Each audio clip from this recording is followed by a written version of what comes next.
Sometimes something strange happens in the world. You turn on the TV, a leader appears and says, "We can destroy them. We will push them back to the Stone Age. If we have to, we will go to war." And for a moment you think, okay, this is it. This time is real. But then nothing happens. And that's exactly what we are going to talk about today. Iran, Israel, and the United States, and more specifically, one person, Donald Trump. So first, let's understand something, what is actually happening between these three. Because from the outside, it's just like tension, but in reality, it is something much more complex. Israel sees Iran growing influence as a threat, so instead of launching as a full-scale war, it makes small, precise strategic moves.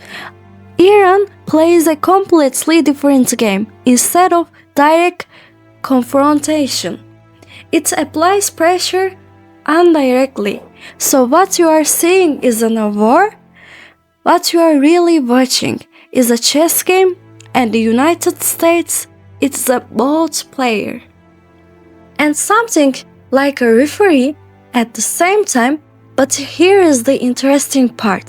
Everyone is against each other, but no one wants to be the one who starts it. Because once that line is crossed, the game changes completely, and this is where Trump enters the scan. Donald Trump, he speaks very clearly, very aggressively. "We will hit Iran hard if necessary." When you hear that, you expect escalation, but it doesn't happen. And that creates a question in your mind. If rhetoric is this strong, why isn't anything actually happening? Now imagine this. You are a leader, there is a threat in front of you, but responding to that threat directly means damaging your own economy, pushing oil prices up, creating instability at home, and most importantly, losing control. Because starting a war is easy, ending it is almost impossible. So what do some leaders do instead? They don't start the war, they act like it is already there. And this is where Trump's behavior starts to make sense. This isn't just talking, this is strategy. Think about it like this. You are leading a country, people are watching you, and they want to see one thing, strength.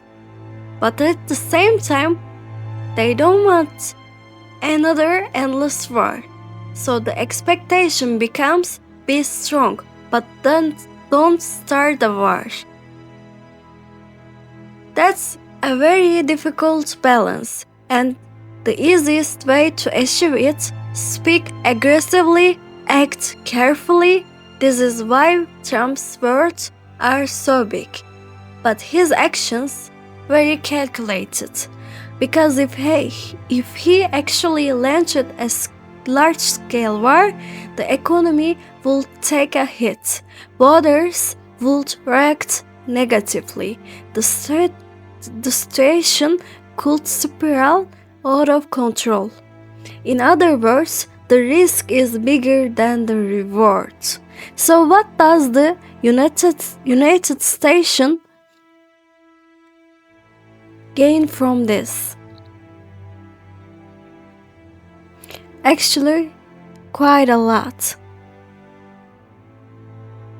It looks strong on the global stage. It shows support for Israel. It reassures its own population. But there is also a downside. If you keep talking big and doing less, people eventually starting question you. Now let's talk Iran. What is Iran doing? Iran is playing a very different game. It avoids direct war, but it never stops applying pressure. So you end up with this station, no full war, but no real peace, either. And that's intentional, because it allows Iran to avoid direct large-scale retaliation, maintain influence in the region. Israel, on the other hand, acts differently. It doesn't wait, but when it sees a threat, it moves early and precisely. Its strategy is simple. Stop the threat before it grows. But Israel knows the same thing. A full-scale war, unpredictable and dangerous. And now you start to see the bigger picture. This isn't just about Trump. This isn't just about Iran. This is a global pattern. Modern leaders have realized something. War is extremely expensive, but the fear of war incredibly powerful. So the new model is create tension, raise the stakes, but don't cross the line. In more authoritarian systems, this becomes even clearer. A threat is created, an enemy is defined, and people start to feel. Without this leader, everything would collapse. But in reality, that war often never becomes. So where is all of this going? That's the real question. Most likely nothing and everything at the same time, because this tension won't disappear. It will just evolve. There will be small strikes, moments of escalation, times when everyone says this is it. But a full-scale war, most likely delayed again and again. However, there is one dangerous possibility. A single mistake, a single miscalculation, and this balance can break instantly. My view is this: we are no longer living in an era of real wars. We are living in era of psychological wars, media wars,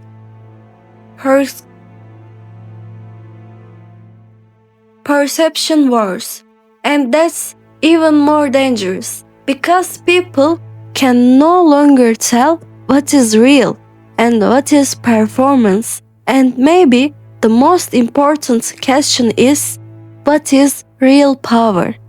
Is it starting a war or making the entire world believe you might? Because sometimes the most dangerous wars are the ones that never begin.